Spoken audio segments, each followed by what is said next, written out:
Audio clear है? एक बार comment section में बता दीजिए, इसके बाद हम अपने इस सेशन को, इस क्लास को स्टार्ट कर देंगे।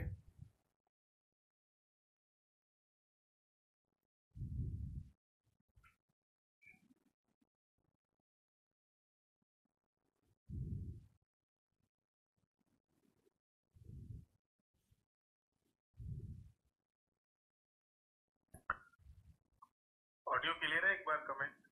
ठीक है जी, ऑडियो एकदम क्लियर है, परफेक्ट है। और शुरू करते हैं अपने इस सेशन को और अपने इस क्लास को। ठीक है, बाकी मैं आप सभी लोगों को बोलना चाहूँगा कि जो आज की क्लास का टाइम चेंज हुआ था वो किसी कारणवश हुआ था। ठीक है, कुछ इमरजेंसी की वजह से है ना, टाइम को चेंज कराया गया था। बाकी जो डेली क्लास का टाइम है वो सेम ही रहेगा। ठीक है, जो मॉर्निंग में रहता है। ठीक है, तो शुरू करते हैं आज की क्लास को। और शुरू करने से पहले केवल वही 1 मिनट का समय आप सभी लोगों का लूंगा, क्योंकि डेली क्लास में ना नए स्टूडेंट्स आते हैं तो उनको पता ही नहीं होता कि किस तरीके से तैयारी करनी है, तो ये जरूरी है सबको पता चले। तो 1 मिनट का समय आप सभी लोगों को लूंगा, सभी लोगों का लूंगा। और ये शुरू होता है अब। देखिए, क्लास में ना जितनी भी थ्योरी मैं करा रहा हूँ आप सभी लोगों को, ये मोर देन सफिशिएंट है। इसे ध्यान से सुनिए, समझिए और लिखिए भी। इसके अलावा आपको थ्योरी कहीं से भी पढ़ने की जरूरत नहीं है, किसी भी किताब विताब से। आपको इसके अलावा बस केवल एमसीक्यू प्रैक्टिस करना है। और इसके लिए आप जाइए सबसे पहले मेरे यूट्यूब चैनल पर, जिसका नाम है कंप्यूटर बाय यतेंद्र सर। वहां पर आप कम्युनिटी वाले सेक्शन में क्वेश्चन देखिए, जो भी मैं पोस्ट करता हूँ आप उनके आंसर करेंगे तो आपको सेम फीलिंग आएगी कि हमारा एक मॉक टेस्ट हो रहा है। फिर आप चले जाओ प्लेलिस्ट वाले सेक्शन में, वहां पर एक प्लेलिस्ट है MCQ practice for all exam. उसमें प्लेलिस्ट में जितनी भी क्लासेस हैं वो सब इन्हीं कम्युनिटी वाले सेक्शन में जो क्वेश्चन डालता हूँ उन्हीं के एक्सप्लेनेशन क्लासेस हैं वो। तो इससे आपको उनका एक्सप्लेनेशन भी मिल जाएगा। अगर आप बोलें कि ये सर क्वेश्चन जो आप कराते हैं अपने यूट्यूब चैनल पर, इसका हमें पीडीएफ फाइल मिल जाएगा, तो आप एक मेरा टेलीग्राम चैनल है, आज के समय पर सभी के पास टेलीग्राम एप्लीकेशन मौजूद है, तो टेलीग्राम पर भी चैनल सेम ही है मेरा, कंप्यूटर बाय यतेंद्र सर। वहां पर आपको इन एमसीक्यूज की पीडीएफ फाइल मिल जाएंगी, जिनको आप जैसे चाहें वैसे पढ़ सकते हैं। ठीक है, इवन एमसीक्यूज के साथ साथ आपको टॉपिक और चैप्टर्स की भी पीडीएफ फाइल वहां पर मिल जाएंगी, जिनको आप डाउनलोड करके पढ़ सकते हैं। किसी को अगर मेरे ये दोनों ऑफिशियल चैनल ना मिल रहे हो तो आप मुझे सीधे टेलीग्राम या फिर व्हाट्सएप किसी पर भी मैसेज कर दीजिएगा, अपने बैच का नाम लिखकर, मेरे ऑफिशियल लिंक आपके पास आ जाएंगे। तो 1 मिनट का समय समाप्त हुआ। तो चलिए शुरू करते हैं आज के सेशन को और आज की क्लास को। सबसे पहले नमस्कार सभी को नमस्कार। आज की डेट डाल देते हैं, 24 अक्टूबर 2024, यानी कि 24 अक्टूबर 2024 आज की तारीख है। और जैसा कि लास्ट क्लास में ना हमने अपना एक चैप्टर कंप्लीट कर लिया था, वो था मेमोरी यूनिट्स। ठीक है, तो ओवरऑल हमारे 2 चैप्टर्स कंप्लीट हो चुके हैं अब तक, कंप्यूटर आर्किटेक्चर यानी कि कंप्यूटर की संरचना, और मेमोरी यूनिट्स यानी मेमोरी इकाइयां। इन दोनों की ही क्लास पीडीएफ आपको मेरे टेलीग्राम चैनल पर मिल जाएगी। ठीक है, जिससे आप रिवीजन कर सकते हैं।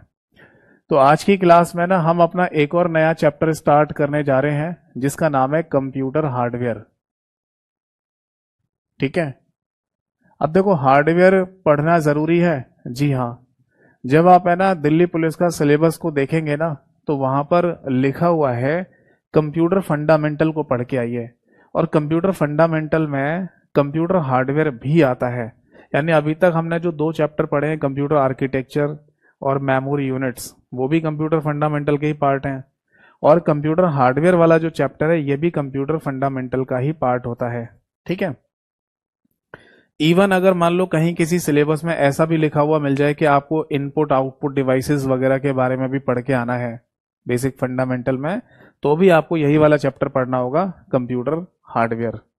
अब आप बोलेंगे सर हार्डवेयर की जानकारी कैसे और कितनी और क्या लेनी है, तो वो मैं आपको समझाऊंगा किस तरीके से आपको इस हार्डवेयर वाले पार्ट को कंप्लीट करना है। ठीक है, तो चलिए शुरू करते हैं। देखो जी, हम जो कंप्यूटर इस्तेमाल कर रहे हैं उस कंप्यूटर का एग्जैक्ट मीन अगर आपसे पूछा जाए कि कंप्यूटर क्या है, तो आप कैसे आंसर देंगे? शायद आप ऐसे आंसर देंगे कि कंप्यूटर एक इलेक्ट्रॉनिक मशीन है ना, कंप्यूटर का इस्तेमाल है ना कैलकुलेशन यानी गणनाओं को हल करने के लिए किया जाता है। ये तो ठीक है, ये बुकिश नॉलेज है, बुकिश लैंग्वेज है, जिस किताबों में इसी तरीके से लिखा हुआ है। बट लॉजिकल थिंकिंग की अगर हम बात करें, एक तार्किक रूप से सोचेंगे कंप्यूटर पर अगर हमें काम करना है, या अगर कंप्यूटर पर हम काम कर रहे हैं, तो वो बेसिकली वहां हो क्या रहा है, कैसे काम कर पा रहे हैं। तो हम कंप्यूटर पर काम कर पा रहे हैं दो चीजों की वजह से। सबसे पहला नाम है हार्डवेयर, और दूसरा नाम होता है बेटा सॉफ्टवेयर। ठीक है, अभी मैं आपको वो क्वेश्चन भी बताऊंगा जो पेपर में पूछा गया है, हार्डवेयर सॉफ्टवेयर इनके ऊपर। ठीक है, तो बेसिकली अगर हमसे ये कहा जाए कि कंप्यूटर है क्या, या कंप्यूटर पर हम कैसे काम कर रहे हैं, तो आंसर आएगा हार्डवेयर और सॉफ्टवेयर की मदद से। इस हार्डवेयर का मतलब क्या होता है? हार्डवेयर का मतलब होता है वो चीजें जो टेंजिबल फॉर्म में होती हैं। टेंजिबल शब्द का मतलब होता है वो चीजें जिनको हम देख सकते हैं और छू सकते हैं। अगर आपकी इंग्लिश वोकैबुलरी अच्छी है तो आपने ये शब्द कहीं ना कहीं जरूर पढ़ा होगा। और सॉफ्टवेयर उन चीजों को कहा जाता है जो इनटेंजिबल फॉर्म में होते हैं। इनटेंजिबल शब्द का मतलब होता है जिनको हम केवल छू सकते हैं, केवल देख सकते हैं, माफ कीजिएगा, इनको छू नहीं सकते, केवल देख सकते हैं। तो मोटा मोटी बात हमें यहाँ पर ये समझ में आ गई कि अगर हम हार्डवेयर की बात कर रहे हैं तो ये वो चीजें होती हैं कंप्यूटर में जिनको हम छू भी पा रहे हैं और देख भी पा रहे हैं, यानी टेंजिबल। और सॉफ्टवेयर वो चीजें हैं जिनको हम कंप्यूटर में केवल देख सकते हैं। तो कहाँ देखेंगे? मॉनिटर की स्क्रीन पर। कंप्यूटर की जो मॉनिटर स्क्रीन है उस पर हम चीजों को अगर देख पा रहे हैं तो वो सॉफ्टवेयर के रूप में होंगी। और हमारे पास जब ये दोनों चीजें ही होती हैं तभी हम अपना कोई भी काम कर पाते हैं। समझ में आई बात या नहीं? जैसे अगर इनमें से कोई भी एक चीज आपके पास नहीं है तो आपका कोई पर्पस, आपका जो पर्पस है ना वो पूरा नहीं होगा। जैसे सपोज दैट कि आपके पास प्रॉपर कंप्यूटर हार्डवेयर है। कंप्यूटर हार्डवेयर होने का मतलब प्रॉपर पूरा कंप्यूटर सेटअप होना। बट जिस सॉफ्टवेयर पर आपको काम करना है वही नहीं है आपके पास, तो भी क्या आपका काम हो पाएगा? क्या तब भी, क्या तब आप काम कर पाएंगे? नहीं। सपोज दैट कि आपको है ना एमएस ऑफिस पर काम करना है, अपना दस्तावेज बनाना है, वर्ड एक्सेल जैसी एप्लीकेशन पर काम करना है, और आपके कंप्यूटर में एमएस ऑफिस ही नहीं है, वर्ड एक्सेल ही नहीं है, आपके पास कंप्यूटर सेटअप पूरा है, पूरा हार्डवेयर है, बट जो जिस सॉफ्टवेयर पर काम करना है वो नहीं है, तो क्या आपका काम पूरा होगा? नहीं। अब सपोज दैट आपके पास है ना पेन ड्राइव है और उसमें एमएस ऑफिस नाम का सॉफ्टवेयर मौजूद है, बट आपके घर में पूरा कंप्यूटर सेटअप नहीं है, यानी कि कंप्यूटर ही नहीं है। तो उस पेन ड्राइव में डले हुए सॉफ्टवेयर यानी एमएस ऑफिस से आप अपना काम थोड़ी कर लोगे। आप ऐसे थोड़ी कर लोगे कि है ना हवा में पेन ड्राइव को लेके घूम रहे हो और एमएस ऑफिस वाला काम हो जाएगा। तो ऐसा नहीं हो सकता। यस और नो? तो देखो मैं आपको बता दूं कि हार्डवेयर सॉफ्टवेयर की और सॉफ्टवेयर हार्डवेयर की नीड होते हैं, आवश्यकताएं होते हैं, एक दूसरे की जरूरत होते हैं। हार्डवेयर के बिना सॉफ्टवेयर अधूरा है और सॉफ्टवेयर के बिना हार्डवेयर अधूरा होता है। आप चाहे कितना भी आप चाहे कितना भी है ना पैसा खर्च करके कोई कंप्यूटर खरीद लाओ, चाहे लाख रुपए का, आजकल 4-4 लाख रुपए के भी कंप्यूटर आते हैं। मैं भी कुछ दिनों पहले मार्केट गया था तो मैंने डेल कंपनी का एक गेमिंग लैपटॉप देखा था, जो मैंने पूछा उससे कि भैया ये लैपटॉप कितने का है, तो बोला 4 लाख रुपए का है। तो 4-4 लाख रुपए के भी कंप्यूटर आ रहे हैं मार्केट में। बट आपको जो काम करना है वो सॉफ्टवेयर आपके पास नहीं है ना, तो भी वो 4 लाख रुपए के कंप्यूटर को लेके क्या करोगे? ठीक है ना? तो इसलिए दोनों एक दूसरे की जरूरत होते हैं। और जब ये दोनों चीजें हैं आपके पास तभी आप अपने कंप्यूटर से प्रॉपर तरीके से काम कर पाएंगे। ठीक है, तो हम है ना यहाँ पर एक एग्जाम में पूछा गया क्वेश्चन उसको डिस्कस करते हैं। और जो कि क्वेश्चन पूछा गया था स्टेटमेंट की फॉर्म में, यानी कि कथन के रूप में। आजकल हम ये देखते हैं कि क्वेश्चंस है ना डायरेक्टली ना पूछकर स्टेटमेंट कंक्लूजन के रूप में देखने को मिल रहे हैं ज्यादातर।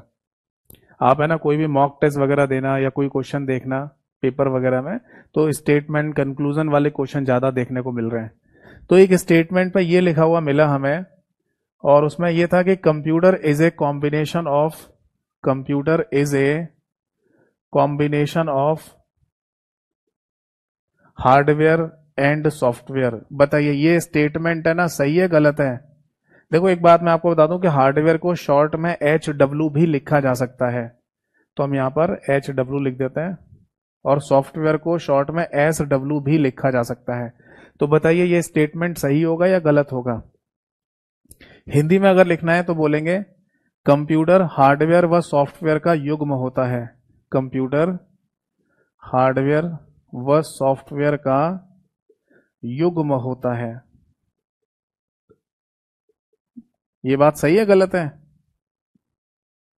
बिल्कुल, रागिनी ने सबसे पहले आंसर दिया है और आंसर है यस, यानी कि ये स्टेटमेंट हमारा सही है। इसमें कोई भी दोहराहा नहीं है कि कंप्यूटर हमारा हार्डवेयर सॉफ्टवेयर का कॉम्बिनेशन नहीं है। ठीक है ना? मतलब कि इसमें कोई भी डाउट नहीं है कि आप ये कहें कि सॉफ्टवेयर हार्डवेयर का कॉम्बिनेशन नहीं होता है ना, डाउट वाली बात ही नहीं है। इसलिए हमारा कंप्यूटर हार्डवेयर सॉफ्टवेयर का कॉम्बिनेशन है, ये स्टेटमेंट हमारा सही हो जाएगा। अब देखते हैं स्टेटमेंट नंबर 2। अगर स्टेटमेंट नंबर 2 पर यह लिखा हुआ हो, all the components of computer, all the components of computer are either hardware और सॉफ्टवेयर। बताइए ये वाला स्टेटमेंट सही है गलत है? हिंदी में इसे कहा जाएगा कंप्यूटर के सारे घटक, कंप्यूटर के सारे घटक या तो हार्डवेयर होते हैं, या तो हार्डवेयर हैं या सॉफ्टवेयर होते हैं। बताइए ये वाला स्टेटमेंट सही है गलत है? इसका भी आंसर है ना आप दीजिए, तब तक मैं स्टेटमेंट नंबर 3 को भी लिख देता हूं। अगर स्टेटमेंट नंबर 3 में ये लिखा हुआ है, ऑल द कंपोनेंट्स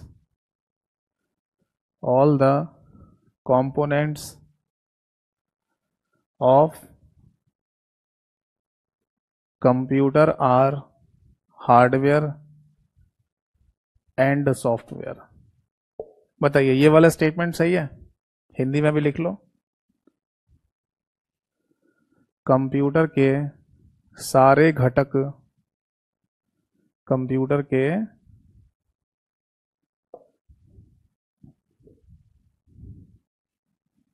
यहां पे नोट कर लीजिए, कंप्यूटर के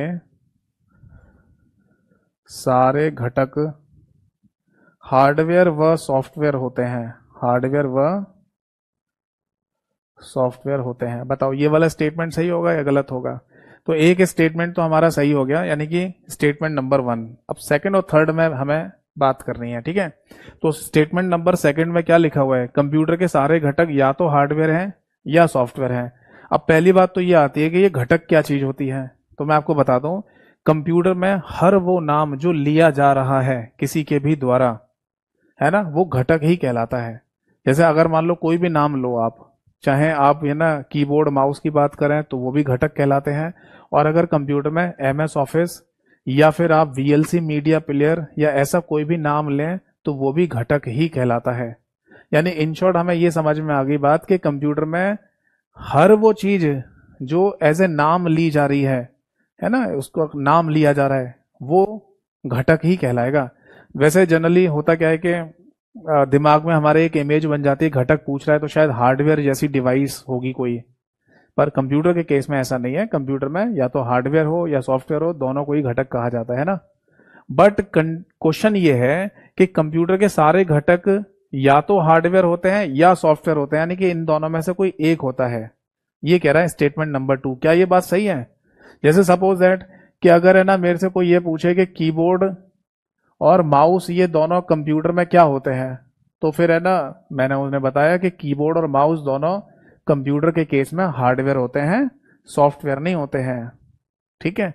ऐसे ही किसी ने मेरे से पूछा कि MS ऑफिस है ना कंप्यूटर के केस में क्या होता है, तो मैंने बताया कि MS ऑफिस कंप्यूटर के केस में सॉफ्टवेयर होता है, हार्डवेयर नहीं होता। यानी MS ऑफिस को मैं केवल देख सकता हूं, छू नहीं सकता। तो ऐसे ही आप कोई भी नाम लिखिए यहां पर, वो या तो हार्डवेयर होगा या सॉफ्टवेयर होगा। इसलिए जो सेकंड वाला स्टेटमेंट है ना वो भी हमारा क्या हो गया, यस, यानी कि सत्य हो जाएगा। जैसे स्टेटमेंट नंबर 1 भी हमारा सत्य हो गया, उसी तरीके से सेकंड स्टेटमेंट भी हमारा सत्य यानी यस हो जाएगा। तो अगर स्टेटमेंट नंबर सेकंड हमारा यस है तो थर्ड क्या हो जाएगा, ऑटोमेटिकली नो हो जाएगा, यानी कि गलत हो जाएगा। कंप्यूटर में ये कह रहा है कि सारे घटक हार्डवेयर व सॉफ्टवेयर होते हैं, इसका मतलब है दोनों होते हैं। तो क्या दोनों होते हैं? ना बाबा ना, दोनों नहीं होते हैं, कोई एक ही होता है। आप मुझे बताओ MS ऑफिस के नाम से है ना मार्केट में कौन सा हार्डवेयर डिवाइस मिलता है? मिलता है कहीं पर? नहीं मिलता। कैरियरवेल एप्लीकेशन मार्केट में मिलती है?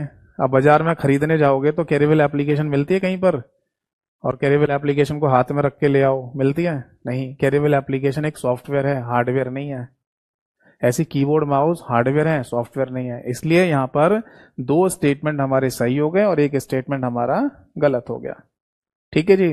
तो मैं जैसा देख रहा था कमेंट सेक्शन में काफी सारे लोगों ने सही आंसर दिया, कुछ लोगों ने गलत भी दिया था। कोई बात नहीं, धीरे धीरे आपको ये चीजें समझने आने लगेंगी। ठीक है, तो इसे अगर नोट करना है तो नोट कर लो, और अगर नोट करने का मन नहीं है तो मैंने आपको पहले भी बताया क्लास को शुरुआत करते समय ही कि बिल्कुल as it is class PDF, ये सब एज इट इज लिखा हुआ एक पीडीएफ फाइल में आपको मिल जाएगा। पीडीएफ फाइल का नाम होगा कंप्यूटर हार्डवेयर, और ये मेरे टेलीग्राम चैनल पर आपको मिल जाएगी। टेलीग्राम चैनल की जानकारी क्लास के शुरुआत में मैंने दी ही है। ठीक है, और लिखना चाह रहे हैं तो लिखिए, ये इससे बढ़िया तो कुछ हो ही नहीं सकता। अब आगे देखिए, मैंने आपको अभी बोला, और जैसा कि ये क्वेश्चन पेपर में भी पूछा गया एक बार कि कंप्यूटर के सारे घटक या तो हार्डवेयर होते हैं या सॉफ्टवेयर होते हैं। ये बात तो क्लियर समझ में आ गई। बट एक बात है ना, हमें ये भी समझनी चाहिए कि एक शब्द होता है एक्सेप्शन, जिसका हिंदी का मीनिंग है अपवाद, और ये चीज है ना हमें हर जगह देखने को मिलती है। आप चाहे कोई भी सब्जेक्ट उठा के देख लीजिए, एक्सेप्शंस आर ऑलवेज देयर, यानी कि एक्सेप्शन आपको हर जगह देखने को मिलेंगे। ये बात समझ में आ गई है नहीं? देखो, एक बच्चे ने लिखा, सर आप मेरे कमेंट को नहीं देखते हैं, आते नहीं है क्या? पूजा जी ने लिखा, बेटा सबके कमेंट्स आते हैं और सबके कमेंट्स हम देख भी सकते हैं, बट देख नहीं पाएंगे ना इतनी जल्दी जल्दी आप कमेंट लिख रहे होते हो। तो अगर मैं कमेंट ही देखता रहूंगा तो फिर यहाँ नहीं पढ़ा पाऊंगा ना, यहाँ चीजें समझा नहीं पाऊंगा, और यहाँ नहीं चीजें समझाऊंगा तो आपके 10 में से 10 नंबर पक्के कैसे कराऊंगा फिर? तो हर समय कमेंट नहीं देख सकता मैं। ठीक है, और फिर आप इतने कमेंट्स कर रहे होते हैं कि कैसे देखें फिर इतने सारे कमेंट्स को?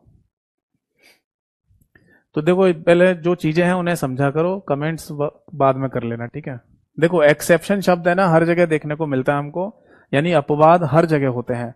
तो ऐसे ही एक अपवाद है ना, एक पेपर में पूछा गया, यानी कि ये भी एक पेपर में एग्जाम में पूछा गया क्वेश्चन है जो मैं बता रहा हूं, और वो था कीबोर्ड। उन्होंने सिंपल सा ये पूछा था कि कीबोर्ड क्या चीज होती है। अब सभी लोगों को ये पता है कि कीबोर्ड है ना एक हार्डवेयर डिवाइस है जिसको हम टच करके टाइपिंग करके काम करते हैं। बट बेटा कीबोर्ड है ना आज की डेट में हार्डवेयर एंड सॉफ्टवेयर दोनों ही रूप में मौजूद होता है। यानी उन्होंने एक ऑप्शन पर बोथ लिख कर दिया था, हार्डवेयर एंड सॉफ्टवेयर बोथ, वही सही आंसर था। अब देखो, ये तो हम सभी को पता है कि हार्डवेयर का मतलब ट्रेडिशनल कीबोर्ड, यानी कि जो पारंपरिक कीबोर्ड हमें देखने को मिलता है टाइपिंग करने के लिए, वो एक हार्डवेयर के रूप में होता है जिसको हम छूकर काम कर रहे होते हैं, है ना। बट ये सॉफ्टवेयर वाला कीबोर्ड कौन सा है? तो बेटा इसको ऑन स्क्रीन कीबोर्ड या वर्चुअल कीबोर्ड के नाम से बोल दिया जाता है। ऑन स्क्रीन कीबोर्ड कह दो या फिर इसको वर्चुअल कीबोर्ड के नाम से भी बोल सकते हैं। वर्चुअल शब्द को हिंदी में कहा जाता है आभासी, यानी जिसके होने का आभास हो रहा है बट है नहीं। यानी कि वो कीबोर्ड है जिसको आप, कीबोर्ड का मतलब छूने वाली डिवाइस, टच करने वाली डिवाइस, बट है नहीं वो ऐसी, है ना। तो आपको स्क्रीन पर जो भी कीबोर्ड दिखाई दे जिसके थ्रू आप टाइपिंग कर रहे हैं या चैटिंग कर रहे हैं, तो वो ऑन स्क्रीन कीबोर्ड या वर्चुअल कीबोर्ड के नाम से जाना जाता है। ये इसका सबसे सिंपल सा एग्जांपल है, आप जब किसी से चैटिंग करते हैं फोन वगैरह में, तो जो कीबोर्ड नहीं बन के आता उसको ऑन स्क्रीन कीबोर्ड या वर्चुअल कीबोर्ड बोल देता है। समझ में आ गया? तो अगर ये स्टेटमेंट, अगर मैं ये कहूं कि कीबोर्ड हार्डवेयर सॉफ्टवेयर दोनों है, तब इसके अकॉर्डिंग तो हमारा तीसरा स्टेटमेंट भी सही होना चाहिए, क्योंकि तीसरे स्टेटमेंट में भी तो यही कह रहा है कि कंप्यूटर के सारे घटक हार्डवेयर व सॉफ्टवेयर होते हैं, यानी कि दोनों होते हैं। बट ऐसा नहीं है, ये केवल एक कीबोर्ड के केस में ही है ऐसा अपवाद। समझ में आ गई बात या नहीं? इसीलिए तीसरा वाला जो स्टेटमेंट है उसको हम नो बोलेंगे, यानी कि ये गलत है। बात समझ में आ गई या नहीं? ठीक है जी। तो फाइनली हमें ये समझ में आ गया कि अगर हम कंप्यूटर पे काम करने जा रहे हैं तो कंप्यूटर पे काम करने के लिए हमें हार्डवेयर और सॉफ्टवेयर दोनों की ही आवश्यकता पड़ेगी। बट जो भी चीजें हम देखेंगे या जो भी चीजें हम यूज करेंगे वो दोनों में से कोई एक ही होगा, या तो हार्डवेयर होगा या फिर वो सॉफ्टवेयर होगा। ठीक है, अब देखिए हार्डवेयर की बात करेंगे, सबसे पहले हार्डवेयर की चर्चा करेंगे क्योंकि हमारे चैप्टर का नाम हार्डवेयर ही है। जब ये कंप्लीट हो जाएगा तब इसके बाद है ना थोड़ा बहुत सॉफ्टवेयर के बारे में भी जानकारी ले लेंगे। बहुत ज़्यादा डिटेल में नहीं जाएंगे, थोड़ी बहुत जानकारी लेंगे सॉफ्टवेयर के बारे में, क्योंकि आपके जो पेपर हुए हैं पहले उनमें सॉफ्टवेयर के ऊपर क्वेश्चन पूछे नहीं गए हैं। ठीक है, तो सॉफ्टवेयर वाला पार्ट इतना इंपॉर्टेंट नहीं है। हार्डवेयर को थोड़ा सा डिटेल में और अच्छे से समझेंगे यहाँ पर। ठीक है भाई। तो अगर है ना कंप्यूटर हार्डवेयर की बात की जाए तो इसमें टोटल मिला के ना हमें कितने नाम, कितनी कैटेगरी देखने को मिलती है हार्डवेयर की, तो पता चला कि 3 कैटेगरी बना रखी है कंप्यूटर हार्डवेयर में। कुछ डिवाइसेस जो कंप्यूटर में डाटा को अंदर देने का काम कर रही हैं, जैसे कीबोर्ड और माउस सिंपल सा डाटा को अंदर देने का काम करते हैं, तो इनको इनपुट डिवाइस बोलते हैं। कोई डिवाइस ऐसी भी होगी कि जिसके थ्रू आपको एक आउटपुट मिल रहा है, जैसे मॉनिटर और प्रिंटर के थ्रू आपको आउटपुट मिलता है, तो उनको हम आउटपुट डिवाइस के नाम से बोल देते हैं। और कुछ डिवाइसेस ऐसी भी होंगी जिसमें डाटा को स्टोर करके रखा जाएगा, भंडार करके, तो उनको स्टोरेज डिवाइस के नाम से बोल दिया जाएगा। यानी टोटल मिला के कंप्यूटर हार्डवेयर को 3 पार्ट में ब्रेक कर दिया गया है, इनपुट, आउटपुट और स्टोरेज डिवाइसेस में। अब इन्हीं तीनों कैटेगरी को अगर हम समझेंगे तो हमारा ये कंप्यूटर हार्डवेयर वाला चैप्टर समझ में आ जाएगा। ठीक है जी। तो सबसे पहली बात कि कंप्यूटर हार्डवेयर को कितने पार्ट में ब्रेक कर दिया, तो आंसर है 3 पार्ट में या 3 कैटेगरी में। कुछ डिवाइसेस जो कंप्यूटर में डाटा अंदर देंगी तो उसे हम इनपुट डिवाइस बोलेंगे, जिसको हिंदी में आगत युक्तियां कहा जाता है। ठीक है। कुछ डिवाइसेस जिनसे हमें आउटपुट प्राप्त होगा तो हम उनको आउटपुट डिवाइसेस बोलेंगे, जिसको हिंदी में निर्गत युक्तियां कहा जाता है। ठीक है। और कुछ डिवाइसेस डाटा को भंडार करने के लिए इस्तेमाल में लाई जाएंगी तो हम उनको स्टोरेज डिवाइसेस यानी कि भंडारण युक्तियां बोलेंगे। ठीक है। जैसे रैम भी यानी कि रैंडम एक्सेस मेमोरी, कंप्यूटर में नाम आपने सुनाई है, वो भी एक स्टोरेज डिवाइस है। हार्ड डिस्क नाम आपने सुना होगा, वो भी एक स्टोरेज डिवाइस है। Pen drive, memory card, CD, DVD, ये सब स्टोरेज डिवाइसेस कहलाती हैं जो डाटा को भंडार करने का काम करती हैं। समझ में आ गई बात या नहीं? ठीक है जी। एक सिंपल से डायग्राम के थ्रू भी आप ये बात समझ सकते हैं कि सपोज दैट कि ये हमारा कंप्यूटर है। अगर ये हमारा कंप्यूटर है तो इस कंप्यूटर को हम बेसिकली क्या दे रहे हैं, इनपुट दे रहे होते हैं। तो ये इनपुट किसी ना किसी इनपुट डिवाइस से आएगा। जी हाँ। फिर कंप्यूटर का काम होता है उस इनपुट की प्रोसेसिंग करना, जिसको हिंदी में प्रसंस्करण क्रिया कहा जाता है। प्रसंस्करण क्रिया कह देते हैं, या कभी इसको निष्पादन क्रिया भी बोल देते हैं। और फाइनली कंप्यूटर के द्वारा जनरेट होता है आउटपुट, जो हमें किसी ना किसी आउटपुट डिवाइस पर दिखाई दे जाएगा, जैसे कि मॉनिटर और प्रिंटर पे। ये बात समझ में आ गई या नहीं? एक बच्चे ने कमेंट में लिखा है, सर सीपीयू इनपुट है या आउटपुट है? दोनों में से कोई नहीं है। सीपीयू ना तो इनपुट डिवाइस है और ना ही सीपीयू आउटपुट डिवाइस है। देखो ये बात भी समझ लीजिए कि ये जो डायग्राम मैंने अभी बनाया है ना, इस डायग्राम में बीच में से कंप्यूटर शब्द को हटा दीजिए और इस कंप्यूटर शब्द को लेके जाएंगे सबसे ऊपर, और अंदर आप इसमें लिख दीजिए सीपीयू यानी कि सेंट्रल प्रोसेसिंग यूनिट। ठीक है। एक्चुअली जब हम बोलते हैं ना कि हम अपने कंप्यूटर को इनपुट दे रहे हैं, वो इनपुट बेसिकली है ना सीपीयू के पास ही पहुंचता है, सेंट्रल प्रोसेसिंग यूनिट के पास, और सेंट्रल प्रोसेसिंग यूनिट के द्वारा ही की जाती है प्रोसेसिंग, और फाइनली ये आउटपुट जनरेट करके देगा जो हमें किसी ना किसी आउटपुट डिवाइस पर दिखाई देता है। समझ में आया? तो फिर कंप्यूटर के केस में भी यही बोलेंगे कि कंप्यूटर को इनपुट मिल रहा है और आउटपुट निकाल के दे रहा है। बोलना चाहते हैं तो बोल सकते हैं, नहीं तो एक और शब्द का इस्तेमाल यहां पर किया जा सकता है। देखो एक डायग्राम और बनाता हूं आपके सामने। ये अगर आप यहां पर कंप्यूटर लिख दें और इसके अंदर यहां पर सीपीयू लिख दें, सेंट्रल प्रोसेसिंग यूनिट, तब आप है ना ओवरऑल यहां पर ऐसे बोल सकते हैं कि हम अपने कंप्यूटर को डेटा प्रोवाइड करते हैं, या हिंदी में इसे डाटा कहते हैं। और फाइनली कंप्यूटर के द्वारा जो जनरेट होता है उसे इंफॉर्मेशन के नाम से बोला जाता है, जिसे हिंदी में सूचना कहते हैं। ठीक है। तो एग्जैक्टली तो ऐसे ही बोला जाता है कि हम अपने कंप्यूटर को डाटा देंगे और कंप्यूटर इंफॉर्मेशन या सूचना बनाकर दे देगा। बट ये जो डाटा है ना, जो सीपीयू के पास जाएगा, क्योंकि हर चीज सीपीयू के पास ही जाकर तो मतलब उसका आउटपुट बनेगा, भाई कंप्यूटर का दिमाग कौन है? सीपीयू। तो फाइनली कंप्यूटर जो शब्द हम बोल रहे हैं वो तो एक कॉमन शब्द हो गया, बट जहां पर जाकर है ना वो प्रोसेसिंग शुरू होगी, इनपुट से आउटपुट बनने का काम होगा, वो तो सीपीयू के द्वारा ही होता है। तो जो डाटा आपने दिया है ना, वो जब सीपीयू के पास पहुंचता है तो उसे वहां पर इनपुट के नाम से बोल देता है, और फाइनली ये सीपीयू के द्वारा क्या की जाएगी? प्रोसेसिंग की जाएगी। ठीक है जी। और प्रोसेसिंग करने के बाद सीपीयू क्या जनरेट करके देगा? आउटपुट।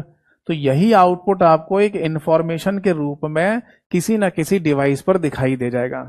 तो बेसिकली यहां पर दो क्वेश्चन बन जाते हैं। पहला क्वेश्चन तो यह बन जाता है कि इनपुट से आउटपुट बनाने की जिम्मेदारी किसकी होती है? तो आंसर में लिखना है आपको, या आंसर टिक करना है सीपीयू। और जब ये पूछा जाए कि डाटा से इंफॉर्मेशन बनाने की जिम्मेदारी किसकी है, तो फिर आंसर होता है कंप्यूटर। एग्जैक्टली तो भाषाएं यही इस्तेमाल की जाती हैं। बट मान लो थोड़ा सा ऊट पटांग टाइप का क्वेश्चन पूछ लिया जाए कि बताओ डाटा से इंफॉर्मेशन बनाने की जिम्मेदारी किसकी है, और ऑप्शन में कंप्यूटर शब्द लिखा ही ना हो, तो फिर अगर ऑप्शन में सीपीयू लिखा हो तो इसको भी टिक कर देना, ऐसा मानते हुए कि डाटा हमारे कंप्यूटर के अंदर डाटा हमारे कंप्यूटर के अंदर इनपुट के फॉर्म में जा रहा होता है ना सीपीयू के पास। भाई डाटा ही तो है जो इनपुट की फॉर्म में सीपीयू के पास जाएगा, और फिर आउटपुट की फॉर्म में एज ए इंफॉर्मेशन के रूप में हमें दिखाई देगा। तो कई बार है ना ये चीजों को मिला देते हैं, बट एग्जैक्टली जो वर्ड है वो ये होगा कि डाटा से इंफॉर्मेशन बनाने की जिम्मेदारी किसकी है? वो कंप्यूटर की है, और इनपुट से आउटपुट बनाने की जिम्मेदारी वो किसकी है? वो सीपीयू की होती है। ठीक है। अब जैसे मैं एक बच्चे का कमेंट पढ़ पा रहा था, उन्होंने ये लिखा, सर प्रसंस्करण क्या चीज होती है? अब देखो बात दिक्कत आ गई नहीं ये वाली, ना तो आपको अंग्रेजी आती और ना ही आपको हिंदी आती है, तो फिर कौन सी भाषा में समझाएं? जब मैंने लिखा प्रोसेसिंग, तो प्रोसेसिंग का मतलब नहीं समझ में आया तो उसको प्रसंस्करण लिख दिया। अब प्रसंस्करण लिखा तो आप बोल रहे हैं कि प्रसंस्करण क्या चीज होती है, तो इसका मतलब ना तो आपको हिंदी आती है ना इंग्लिश आती है, तो फिर कौन सी भाषा में ये चीजें समझाएं? तो फिर हम कोशिश करेंगे कि यहां पर जुगाड़ू भाषा में समझाएं।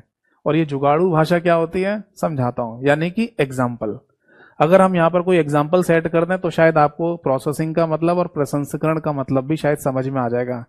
ऐसे समझ लीजिए कि मार्केट से आप कोई कपड़ा खरीद के लेके आए हैं, ये है वो कपड़ा, ठीक है, जिसकी आपको शर्ट सिलवानी है, शर्ट बनवानी है।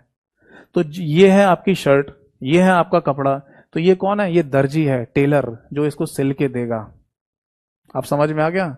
तो टेलर के द्वारा कपड़े की सिलाई की जाती है, तब जाके वो शर्ट बना के देगा। उसी तरीके से समझ लो कि डाटा की प्रोसेसिंग होगी तभी वो आउटपुट बन के या इंफॉर्मेशन के रूप में हमें दिखाई देता है। बताओ ये बात समझ में आ गई या नहीं? तो ये चीज है ना आप यहां पर याद रखिएगा। ठीक है। तो फाइनली हमें समझ में आया कि हम अपने कंप्यूटर को जो डाटा दे रहे हैं ना, वो किसी ना किसी इनपुट डिवाइस से भी दिया जा सकता है। तो इसलिए कह दिया जाता है कि इनपुट जा रहा है हमारे कंप्यूटर के अंदर या सीपीयू के पास जा रहा है, ऐसे बोल देते हैं। ठीक है। तो इनपुट डिवाइसेस की जानकारी हमें होनी चाहिए। ऐसे ही हम कोई आउटपुट देखेंगे तो आउटपुट डिवाइस की जानकारी भी हमारे पास होनी चाहिए। और तीसरी जो डिवाइसेस हैं कंप्यूटर में वो हैं डाटा को स्टोर करने वाली डिवाइसेस, जो डाटा को अपने अंदर भंडार करके रखती हैं। तो पहली बात तो इन तीनों की अलग अलग कैटेगरी और इन तीनों के अलग अलग एग्जाम्पल आपको पता होना जरूरी है। वो मैं अभी आपको बताऊंगा, उससे पहले आपको एक बात और बता दूं। देखिए एक शब्द है ना कई बार एग्जाम्स में हमें देखने को मिल गया है, और वो है पेरीफेरल। एक शब्द काफी बार रिपीट हो रहा है एग्जाम्स में, पेरीफेरल।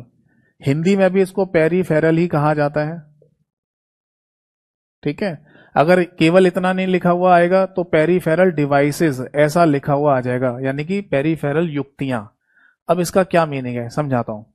आपको याद है कुछ समय पहले हमारे माननीय प्रधानमंत्री साहब जो हैं यानी कि नरेंद्र मोदी साहब, उन्होंने दिल्ली में एक हाईवे का उद्घाटन किया था, और उस हाईवे का नाम था ईस्टर्न पेरीफेरल हाईवे।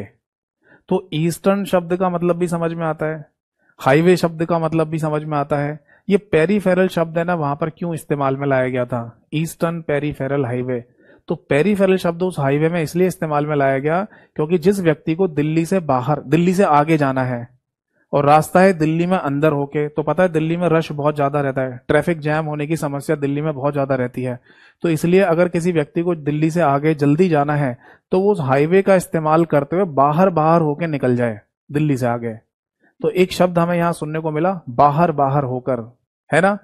तो ऐसे ही हमारे कंप्यूटर में जितनी भी डिवाइसेस बाहर से कनेक्ट की जाएंगी उन सभी डिवाइसेस को पेरीफेरल डिवाइस के नाम से बोला जाता है। अब आप बोलेंगे सर बाहर से कनेक्ट की जाने वाली डिवाइसेस कौन कौन सी होंगी?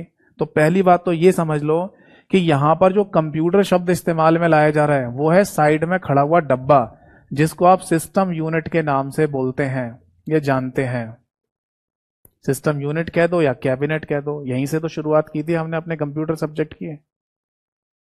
तो अगर मैं ये कहूं कि हमारे कंप्यूटर के साथ बाहर से कनेक्ट की जाने वाली डिवाइसेस को पेरीफेरल डिवाइस कहा जाता है, तो कंप्यूटर जो शब्द मैं बोल रहा हूं ना, वो ये वाला डब्बे को कहा जा रहा है, क्योंकि यही तो मुख्य डब्बा है, यही तो मुख्य पार्ट है पूरे कंप्यूटर का। इसी के अंदर सीपीयू, रैम, रोम सब कुछ इसी के अंदर ही तो लगा हुआ है। ठीक है, तो अगर मैं बोलूं कि कंप्यूटर में बाहर से कनेक्ट की जाने वाली डिवाइसेस को पेरीफेरल डिवाइस कहा जाता है, तो वो डब्बा ही यहां पर कंप्यूटर कहा जा रहा है, डब्बे को ही कंप्यूटर कहा जा रहा है। तो कौन कौन सी डिवाइसेस आप कंप्यूटर में बाहर से लगाते हैं? इनपुट डिवाइसेस, जितनी भी इनपुट डिवाइसेस हैं ये सब बाहर से लगती हैं। आउटपुट डिवाइसेस, जितनी भी आउटपुट डिवाइसेस होती हैं वो सब बाहर से लगती हैं। और एक पॉइंट और लिखिए, external storage devices, external storage devices, जिसको हिंदी में कहा जाएगा बाहरी भंडारण युक्तियां। आप बोलेंगे सर स्टोरेज डिवाइस के केस में आपने एक्सटर्नल शब्द क्यों लिखा, जबकि इनपुट और आउटपुट डिवाइस के केस में एक्सटर्नल शब्द आपने नहीं लिखा? क्या इसका कोई लॉजिक है? हाँ, लॉजिक ये है कि हमारे कंप्यूटर के अंदर और बाहर दोनों जगह पर स्टोरेज डिवाइसेस मौजूद होती हैं। इनपुट और आउटपुट डिवाइसेस केवल बाहर से कनेक्ट होती हैं। जैसे उदाहरण के लिए आपको है ना, आपके कंप्यूटर के अंदर रैम और रोम जैसी डिवाइसेस या कंप्यूटर की हार्ड डिस्क जैसी डिवाइसेस कंप्यूटर के अंदर लगा के दी जाती हैं। भाई कंप्यूटर जब खरीदते हैं तो कंप्यूटर के अंदर आपको रैम, रोम, हार्ड डिस्क ये सब अंदर ही मिलते हैं ना। बट अगर आप चाहें तो कंप्यूटर में बाहर से भी स्टोरेज डिवाइसेस का इस्तेमाल कर सकते हैं, जैसे कि पेन ड्राइव का, सीडी डीवीडी का, मेमोरी कार्ड का। इनका इस्तेमाल आप कंप्यूटर में बाहर से कर सकते हैं, जो कि डाटा स्टोर करने वाली डिवाइसेस होती हैं। इसलिए स्टोरेज डिवाइसेस के केस में हमें अलग से मेंशन करना पड़ेगा एक्सटर्नल स्टोरेज डिवाइस। इनपुट और आउटपुट डिवाइस के केस में इंटरनल और एक्सटर्नल का कोई केस होता ही नहीं है। बताइए बात समझ में आ गई या नहीं? ठीक है ना। तो जितनी भी कंप्यूटर में इनपुट डिवाइसेस हैं, जितनी भी आउटपुट डिवाइसेस हैं और जितनी एक्सटर्नल स्टोरेज डिवाइसेस होंगी, उन सभी को पेरीफेरल डिवाइस के नाम से बोला जाता है। ठीक है भाई, चलो अब आगे देखते हैं। देखो मैं आपको है ना एक क्वेश्चन बताने जा रहा हूं, ठीक है, या आपसे पूछने जा रहा हूं, ऐसे कह दीजिए, और इस क्वेश्चन का सही आंसर दीजिएगा। ठीक है, ये क्वेश्चन एग्जाम में पूछा गया ही क्वेश्चन है, और क्वेश्चन ये था कि टच स्क्रीन इनमें से कौन सी डिवाइस होती है। आजकल टच स्क्रीन का जमाना चल रहा है, चाहे तो आप कंप्यूटर ले लीजिए, चाहे कोई टैबलेट ले लीजिए, चाहे कोई स्मार्टफोन ले लीजिए, आपको सभी जगह पर है ना आजकल टच स्क्रीन देखने को मिलेगी।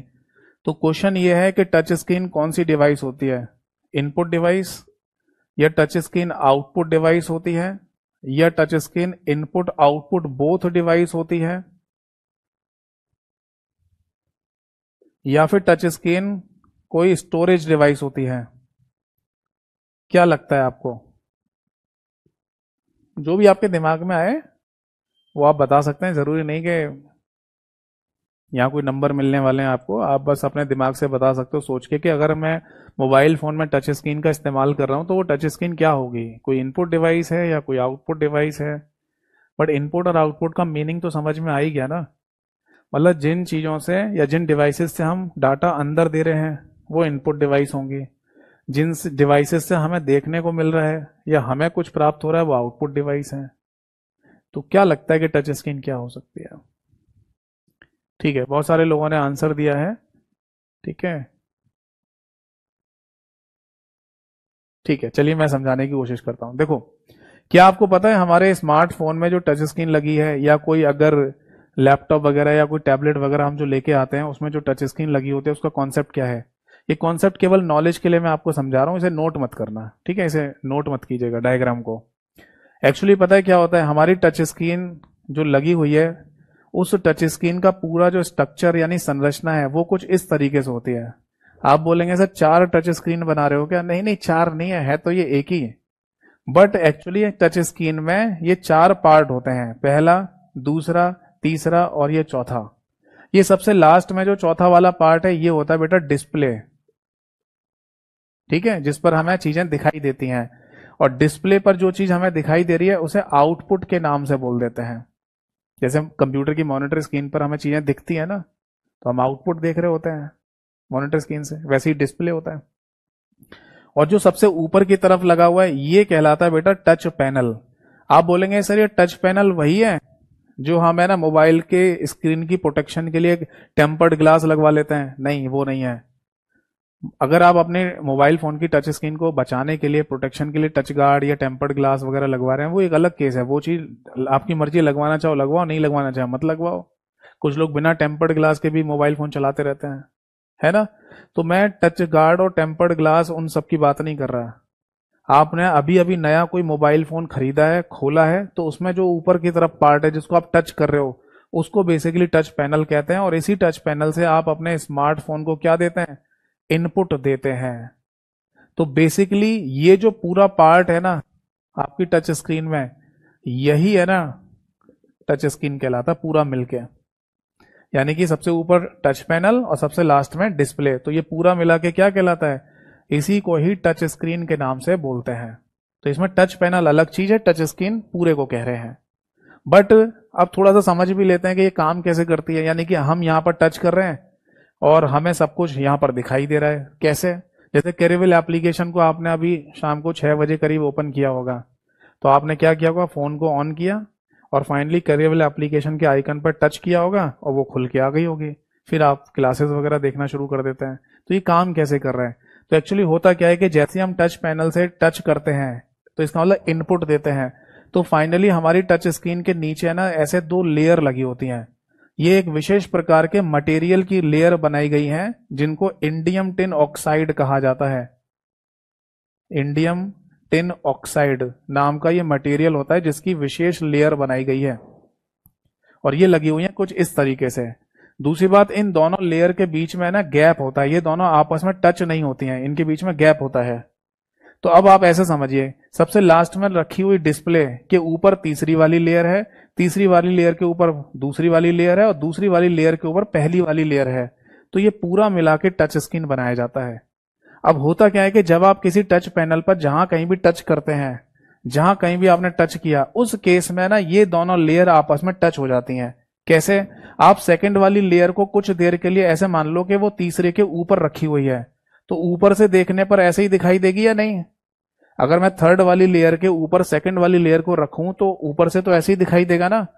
तो आप जब टच पैनल पर जहां टच करते हैं उसके रिस्पेक्ट में ये दोनों लेयर उसी पॉइंट पर आपस में टच हो जाएंगी और जैसी टच होंगी हमारे स्मार्टफोन को x, y कोऑर्डिनेट मिल जाता है, निर्देशांक मिल जाते हैं। आपने शायद मैथमेटिक्स में कोऑर्डिनेट ज्योमेट्री पढ़ी होगी, निर्देशांक ज्यामिति, उसमें ये वाले क्वेश्चन हम करते थे, x, y कोऑर्डिनेट, याद है ना। तो जैसे ये x और ये y कोऑर्डिनेट मिला, ये इंफॉर्मेशन भेज दी जाती है हमारे स्मार्टफोन के दिमाग को, यानी कि सीपीयू को। क्या हमारे स्मार्टफोन में भी सीपीयू लगा होता है? जी हाँ, उसे माइक्रो प्रोसेसर कहा जा रहा होता है। कंप्यूटर में भी माइक्रो प्रोसेसर ही बोल रहे होते हैं, बट जो लोग सीपीयू बोलना चाहें वो सीपीयू भी कह सकते हैं। तो ये इंफॉर्मेशन हमारे स्मार्टफोन के भेज दी जाती है माइक्रो प्रोसेसर के पास, और माइक्रो प्रोसेसर के पास ये किस फॉर्म में जाएगा? इनपुट की फॉर्म में। फिर क्या करेगा? प्रोसेसिंग करेगा और एक आउटपुट जनरेट करेगा और वो आउटपुट आपको दिखाई देगा डिस्प्ले पर, सबसे लास्ट वाली इस चौथे पार्ट पर। और इस तरीके से हम चीजों को देख पा रहे होते हैं। ये बात समझ में आ गई? अब बात ये आती है कि सर ये डिस्प्ले तो सबसे लास्ट में लगी हुई है और इसके ऊपर 3 चीजें और भी हैं, तो हम सबसे आखिरी वाली चीज को ऊपर से कैसे देख पा रहे हैं अपनी आंख से? अगर हमारी आंख ये है, ठीक है, तो हम अपनी आंख से यहां पर ही चीजों को देख रहे हैं, जबकि दिख हमें वो यहां पर रहा होगा आउटपुट डिस्प्ले पर। तो ऐसा इसलिए हो रहा है क्योंकि ये जो ऊपर की तीनों लेयर है ना, इनको ऐसे बनाया गया है ताकि मतलब ट्रांसपेरेंट तरीके से, पारदर्शी तरीके से, ताकि आप डिस्प्ले पर दिखने वाली चीजों को आर पार देख पाए। अब समझ में आया? यानी अगर कोई आउटपुट आपको डिस्प्ले पे दिखाई दे रहा है तो वो आपको यहीं से दिख जाए, सबसे ऊपर वाली लेयर से ही दिखाई दे जाए, क्योंकि ऊपर की जो भी लेयर्स हैं वो ट्रांसपेरेंट यानी कि पारदर्शिता के रूप में या पारदर्शिता की वजह से, है ना, ट्रांसपेरेंसी की वजह से काम कर रही हैं, तो आपको आर पार दिखने लगता है। अब बताओ बात समझ में आ गई या नहीं? तो अगर आप है ना टच पैनल पर टच करते हैं और आप देख भी रहे हैं चीजों को, तो इसका मतलब ये नहीं कि यहीं पर आपको इनपुट, यहीं से आप इनपुट दे रहे हैं और यहीं पर आपको आउटपुट मिल रहा है, नहीं, सबसे लास्ट में लगी हुई डिस्प्ले पर आप आउटपुट देख पा रहे हैं। तो यहां पर दोनों चीजें मौजूद हैं। हाँ, यहां पर है ना इनपुट देने के लिए टच पैनल भी है और आउटपुट देखने के लिए डिस्प्ले भी है। तो ये पूरा कॉन्सेप्ट क्या कहलाता है? टच स्क्रीन कहलाता है। So that's why C option is the right answer. ठीक है, ऐसा एक क्वेश्चन एसएससी में भी पूछा गया था स्टाफ सिलेक्शन कमीशन के पेपर में कि टच स्क्रीन क्या है, तो सही आंसर था इनपुट आउटपुट बोथ। तो क्या वाकई में है ना कुछ डिवाइसेस एक्सेप्शंस होती हैं, अपवाद होती हैं, यानी कि इनपुट आउटपुट बोथ होती हैं? तो आंसर है जी हाँ। देखो वैसे तो जितनी भी डिवाइसेस हैं कंप्यूटर में, वो या तो हार्डवेयर, या तो है ना इनपुट डिवाइस होंगी, या आउटपुट डिवाइस होंगी, या फिर स्टोरेज डिवाइस होंगी। बट कुछ डिवाइसेस यहां पर अपवाद के रूप में काम करती हैं, यानी कि वो इनपुट आउटपुट दोनों ही होंगी, कोई एक नहीं होगी, दोनों ही होंगी। तो ये भी है ना आप यहां पर नोट कर लीजिए, फिर से लिखिए एक्सेप्शन। एक्सेप्शन का मतलब हो गया अपवाद, ठीक है जी। और अपवाद ये है कि कुछ डिवाइसेस हमारे कंप्यूटर के साथ काम कर रही हैं जो इनपुट आउटपुट बोथ की कैटेगरी में कंसीडर की जाती है। समझ में आ गई बात? जैसे कि सबसे पहला नाम तो यही आ जाएगा, दैट इज टच स्क्रीन। इसके अलावा एक दूसरा नाम यहां पर हम लिखेंगे, दैट इज साउंड कार्ड। हमारे कंप्यूटर के अंदर है ना एक साउंड कार्ड नाम की भी चिप लगी होती है, वो भी इनपुट आउटपुट दोनों का काम करती है। जैसे मैं समझा देता हूं आपको, ये जो माइक है ना, मैंने अभी यूज किया है या कर रहा हूं मैं इस माइक को, ये इतना सा सेटअप है केवल, है ना, इसमें अंदर बैटरी लगी हुई है, यानी कि सेल लगे हुए हैं जिनसे ये चलता है, ठीक है।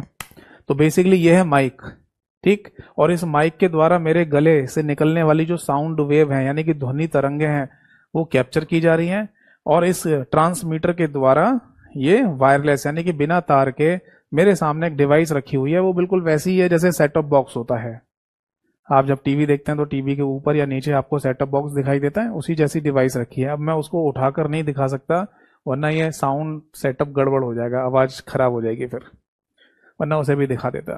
तो फाइनली उसको है ना वायरलेस यानी कि बिना तार के ये सिग्नल भेज रहा है, ठीक। अब उस डिवाइस का यानी कि रिसीवर का तार हमने अपने कंप्यूटर में लगा रखा है, ठीक है। और कंप्यूटर में जो तार हमने लगाया है उसके थ्रू हम अपने कंप्यूटर को साउंड वाला डेटा दे रहे हैं इनपुट की फॉर्म में, ठीक है जी। बट इस साउंड वाले डेटा को हमारे कंप्यूटर में रिसीव कौन कर रहा है? तो पता चला हमारे कंप्यूटर के अंदर एक साउंड कार्ड नाम की डिवाइस लगी हुई है। वो डिवाइस एज अ इनपुट की फॉर्म में इस आवाज वाले डाटा को एक्सेप्ट कर लेती है। अब फाइनली है ना, फिर इंटरनेट, फिर कंप्यूटर में ये डाटा प्रोसेस होता है और फिर इंटरनेट के माध्यम से हम आप लोगों तक ये आवाज पहुंचा पा रहे हैं, यानी कि मैं बोल रहा हूं और आपके फोन में या आपके कंप्यूटर में मेरी आवाज सुनाई दे रही होगी, सही है। अब क्लास खत्म हो गई, क्लास खत्म होने के बाद आपने सोचा कि थोड़ा सा ना मनोरंजन कर लिया जाए, एंटरटेनमेंट, और गाने वगैरह सुन लेते हैं। तो आप कोई हेडफोन वगैरह लेके आए या ईयरफोन लेके आए, या हो सकता है कंप्यूटर में जो स्पीकर्स हैं उन्हीं का इस्तेमाल कर रहे हो आवाज सुनने के लिए, गाने सुनने के लिए।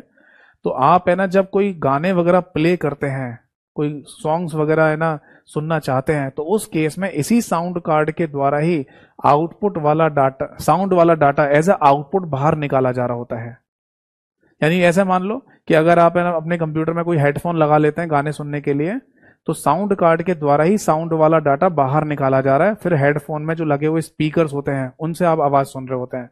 तो इसका मतलब साउंड कार्ड दोनों तरीके से काम कर रहा है, एज ए साउंड को इनपुट की फॉर्म में भी ले रहा है और एज ए साउंड को आउटपुट की फॉर्म में भी निकाल रहा है। समझ में आ गई बात? तो इसलिए ये इनपुट आउटपुट बोथ कहलाता है। इसके अलावा एक नाम आप यहां पर और लिख लीजिए, that is handy cam.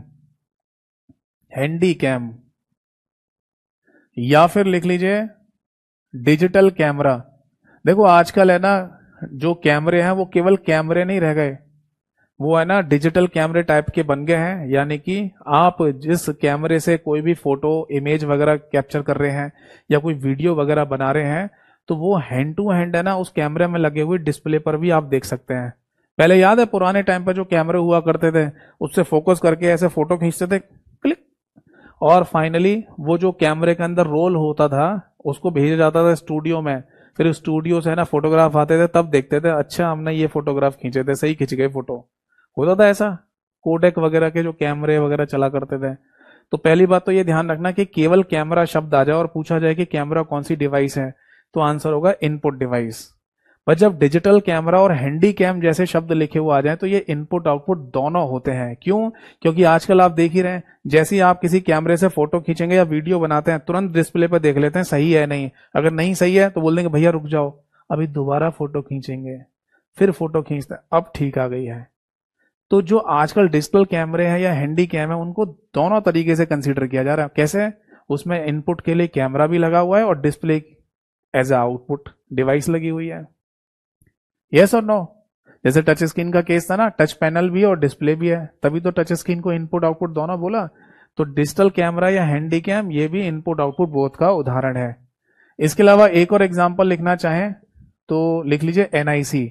NIC का अपना फुल फॉर्म होता है that is network interface controller card.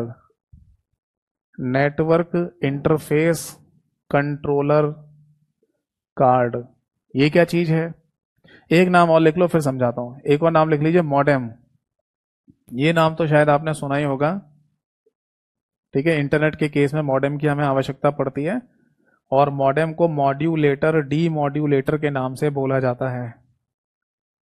तो ये दोनों डिवाइसेस को भी है ना इनपुट आउटपुट बोथ डिवाइसेस कहा जाता है। ऐसा क्यों, समझाता हूं। देखो, ये एनआईसी और ये मॉडेम, ये बेसिकली इंटरनेट के केस में काम करते हैं, जिसमें एनआईसी तो हमारे कंप्यूटर के मदरबोर्ड पर लगी हुई एक चिप होती है, ठीक है, और मॉडेम एक अलग से डिवाइस होगी जो कंप्यूटर के बाहर रखी होगी इंटरनेट के केस में।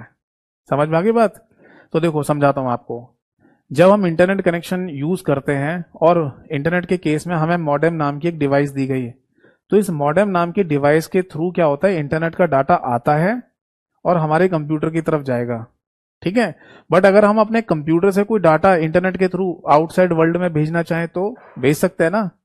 भाई जरूरी थोड़ी है कि हम यूट्यूब से हमेशा वीडियो ही देखें, हम यूट्यूब पर वीडियो अपलोड भी तो कर सकते हैं। हम अपने कंप्यूटर से, अपने फोन से कोई वीडियो यूट्यूब पे भी तो डाल सकते हैं। तो अगर सपोज दैट कि हम मॉडेम के थ्रू इंटरनेट कनेक्शन यूज कर रहे हैं, तो इंटरनेट वाला डाटा मॉडेम के पास आएगा और कंप्यूटर में दे देंगे, तो फिर कंप्यूटर से भी डाटा मॉडेम के थ्रू आउटसाइड वर्ल्ड में भेजा जा सकता है। तो कंप्यूटर के बाहर रहते हुए इंटरनेट के केस में ये दोनों तरफ काम कर रहा है, एज ए इनपुट भी और एज ए आउटपुट भी। तो इसलिए मॉडेम को इनपुट आउटपुट बोथ की कैटेगरी में रखा जाता है। अब एनआईसी की अगर हम बात करें तो ये हमारे कंप्यूटर के मदरबोर्ड पर लगी हुई एक चिप होती है। अब इसे ऐसे समझना, जब मॉडेम हमारे कंप्यूटर में आगे डाटा दे रहा है इंटरनेट वाला, तो ये बेसिकली एनआईसी चिप के पास ही पहुंचता है सबसे पहले एज ए इनपुट, और फिर अंदर ये डाटा प्रोसेसिंग के लिए सीपीयू वगैरह के पास पहुंचता है, फिर जाके आउटपुट बनता है और मॉनिटर पे आप देख पाते हैं। अगर मान लो आप अपने कंप्यूटर से कोई डाटा बाहर की तरफ भेजना चाह रहे हैं, तो इसी एनआईसी चिप के थ्रू ही वो इंटरनेट वाला डाटा आगे बाहर निकलेगा, फिर मॉडेम तक पहुंचेगा, फिर आगे जाएगा। तो ऐसे समझ लो कि मॉडेम कंप्यूटर के बाहर रहते हुए इनपुट और आउटपुट का काम कर रहा है, और एनआईसी चिप कंप्यूटर के मदरबोर्ड पर लगी हुई है और डाटा को इन और आउट करने का काम कर रही है। तो इसीलिए हम एनआईसी चिप को और मॉडेम दोनों को इंटरनेट के केस में इनपुट आउटपुट बोथ कहते हैं। समझ में आ गई बात? एक बात और ध्यान रखना, एनआईसी चिप है ना, ये बहुत इंपॉर्टेंट पार्ट होता है इंटरनेट के केस में। अगर आपने अपने कंप्यूटर से एनआईसी चिप को निकाल के फेंक दिया या आपके कंप्यूटर की एनआईसी चिप खराब हो गई, तो कभी इंटरनेट कनेक्ट नहीं होगा। आप मूवी देख सकते हैं, गाने सुन सकते हैं, गेम खेल सकते हैं, Word, Excel, PowerPoint, PDF, कुछ भी काम कर सकते हैं, बट इंटरनेट कभी कनेक्ट नहीं होगा। इसकी बहुत इंपॉर्टेंस होती है कंप्यूटर के अंदर, ठीक है। तो ये सब डिवाइसेस आपके इनपुट आउटपुट बोथ कहलाती हैं। एक बच्चे ने लिखा है सर फोन में कौन सा कैमरा होता है? फोन में कैमरा होता है, कौन सा क्या है? वो तो फोन के तब पता चलेगा जब फोन खरीदेंगे, कौन सा फोन खरीदा है, कौन सा कैमरा लगा के दिया है, कितने मेगापिक्सल का कैमरा है। वो तो फोन जब खरीदेंगे तब पता चलेगा ना। फोन कोई एक ही कंपनी का भी नहीं होता है, ढेरों कंपनियां हैं जो फोन बना रही हैं। तो मैं कैसे बता दूं फोन में कौन सा कैमरा लगा होता है। आपका क्वेश्चन शायद सही नहीं है जो आप पूछना चाह रहे हैं। आप शायद ये पूछना चाह रहे होंगे कि फोन में जो कैमरा लगा हुआ है वो कौन सी डिवाइस है, वो इनपुट डिवाइस कही जाएगी, आउटपुट डिवाइस कही जाएगी, या इनपुट आउटपुट बोथ कही जाएगी, ये शायद आप पूछना चाह रहे हैं। तो देखो सीधी सी बात है, आप है ना फोन लेके आए हो, कोई कैमरा लेके नहीं आए हो। जब आपसे पूछा जाए कि आप क्या खरीद के लाए हो मार्केट से, है ना, तो यही तो बताओगे मैं फोन खरीद के लेके आया हूं। कभी बोला है आपने कि मैं सैमसंग का कैमरा खरीद के लेके आया हूं जबकि लाइव फोन हो? बोला है आपने? नहीं। तो देखो फोन जो हमारा होता है वो है एक कम्युनिकेशन डिवाइस, कॉल करने के लिए। बट हमने उस फोन को इतना ज्यादा एडवांस बना दिया है कि उसमें बहुत सारे फीचर जोड़ दिए हैं। जैसे फोन, अगर आपसे कोई पूछे कि फोन क्या है तो बोलिए कम्युनिकेशन डिवाइस, पहले बस सिंपल इतना बोलना है। बट फोन के अंदर कैमरा लगा हुआ है किस काम के लिए? इनपुट के लिए, तो इनपुट डिवाइस। फोन के अंदर आपको है ना माइक दिया गया है, हाँ, तो वो एक इनपुट डिवाइस है। फोन के अंदर केवल डिस्प्ले की अगर हम बात करें तो वो एक आउटपुट डिवाइस है। फोन के अंदर अगर हम मेमोरी की बात करें तो वो स्टोरेज डिवाइस है। तो ये सब अलग अलग नाम आ जाएंगे। तो ना तो हम फोन को इनपुट डिवाइस बोलेंगे, ना तो हम फोन को आउटपुट डिवाइस बोलेंगे, ना तो हम फोन को इनपुट आउटपुट बोथ बोलेंगे, ना ही हम फोन को स्टोरेज डिवाइस, ऐसा कुछ नहीं बोलना। फोन लिया है आपने, कोई कैमरा या माइक नहीं लिया, वो तो उसमें दिया गया है आपको। ये बात समझ में आई या नहीं? तो इसलिए जब पूछा जाए कि फोन कौन सी डिवाइस है तो कोई फायदा नहीं है आपको ये कहने का कि इनपुट डिवाइस है, आउटपुट है, स्टोरेज है, बोथ है, कुछ नहीं फायदा। आपको सिंपल सा बोलना है फोन का मतलब कम्युनिकेशन डिवाइस, कॉल पर बात करने वाली डिवाइस। बताइए समझ में आ गई बात या नहीं? ठीक है।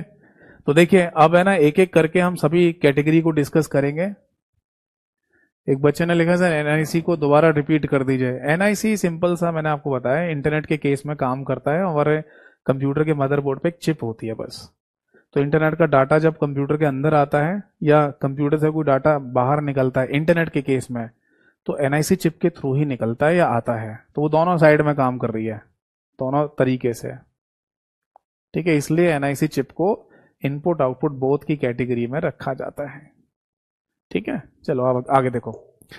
अब देखो एक बहुत सिंपल सा क्वेश्चन क्या बनाया जा सकता है, ये पूछ सकता है ना कि इनमें से कौन सी इनपुट डिवाइस है या नहीं है।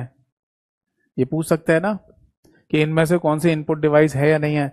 तो आपको कम से कम ये तो पता होना ही चाहिए ना कि कंप्यूटर के साथ इस्तेमाल में लाई जाने वाली कौन कौन सी इनपुट डिवाइसेस होती हैं।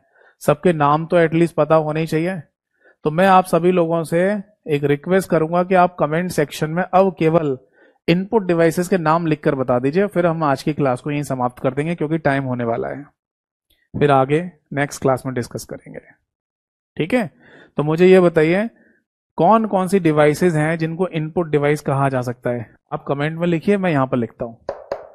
देखो जी, सबसे कॉमन इनपुट डिवाइस की अगर हम बात करें वो तो कीबोर्ड ही होता है, जिसको हिंदी में कुंजी पटल भी कहा जाता है। ठीक है, इसके बाद है ना माउस एक इनपुट डिवाइस है।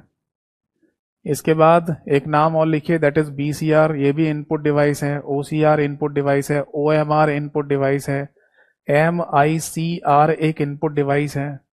एक और नाम लिखिए, that is tape reader, input device है। एक और नाम लिखिए, दैट इज कार्ड रीडर, एक इनपुट डिवाइस है।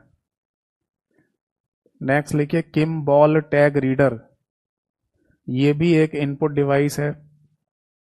नेक्स्ट लिखिए टच पैड, ये भी एक इनपुट डिवाइस है।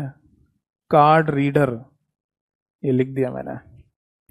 नेक्स्ट लिखिए ट्रैक बॉल, ये भी एक इनपुट डिवाइस है।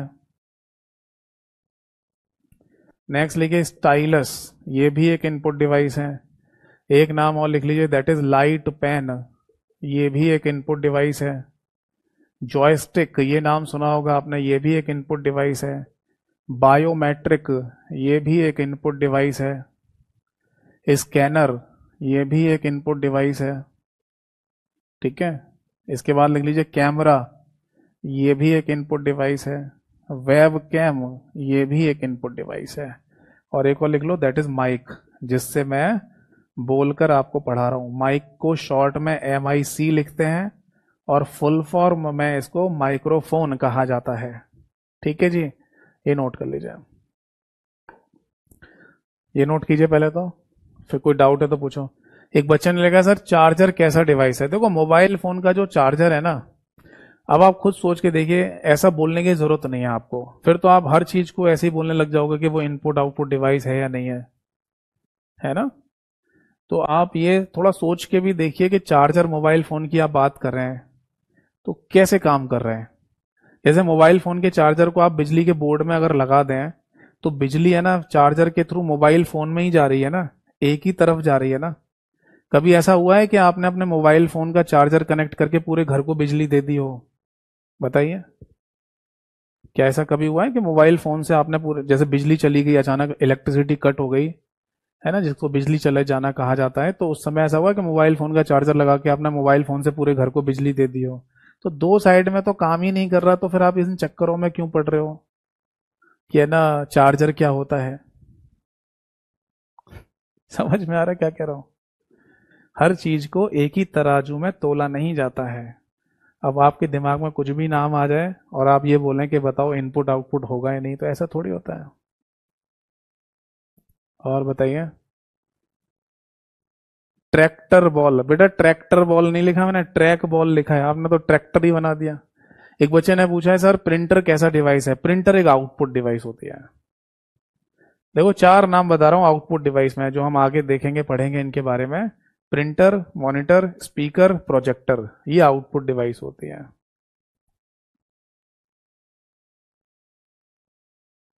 इन्वर्टर, इन्वर्टर यार देखो, ऐसे इनपुट आउटपुट बोलना चाहें तो आप बोल सकते हैं, क्योंकि इन्वर्टर टू वे काम करता है ना। भाई अगर आपके घर में बिजली आ रही है तो इन्वर्टर के थ्रू बैटरी में स्टोर करा देंगे, और जब बिजली चली जाएगी तो बैटरी का करंट इन्वर्टर के थ्रू घर में भेज देंगे, तो दो साइड काम कर रहा है। हाँ, तो उसको इनपुट आउटपुट बोल सकते हैं।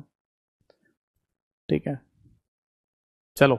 तो फाइनली है ना, जितनी भी डिवाइसेस के नाम मैंने यहां पर लिखे हैं, ये सारी की सारी केवल इनपुट डिवाइस है, केवल ओनली इनपुट डिवाइस। क्वेश्चन बहुत बेसिक सा होगा, गड़बड़ नहीं होनी चाहिए। इनके बारे में नेक्स्ट क्लास में डिस्कस करूंगा, ठीक है। अगली क्लास में इन सभी के बारे में बता दूंगा। एक बच्चे ने कमेंट पूछा है, सर प्लीज कंफर्म। आज की क्लास यहीं समाप्त होती है, ठीक है भाई। अब आपके कोई भी इस टॉपिक से हटके डाउट हो तो आप पूछ लो। एक क्वेश्चन लगा, sir please confirm computer generation. देखो वैसे कंप्यूटर जनरेशन पर क्वेश्चन पूछे नहीं जाते, पिछले भी पेपर उठा के देखोगे आप, प्रीवियस ईयर पेपर के क्वेश्चन, तो जनरेशन के क्वेश्चन नहीं देखने को मिले।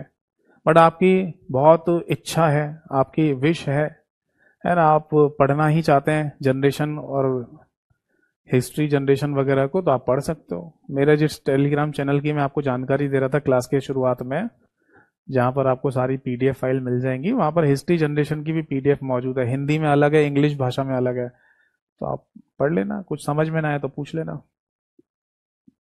वरना हिस्ट्री जनरेशन के क्वेश्चन पूछ नहीं रहे, ठीक है।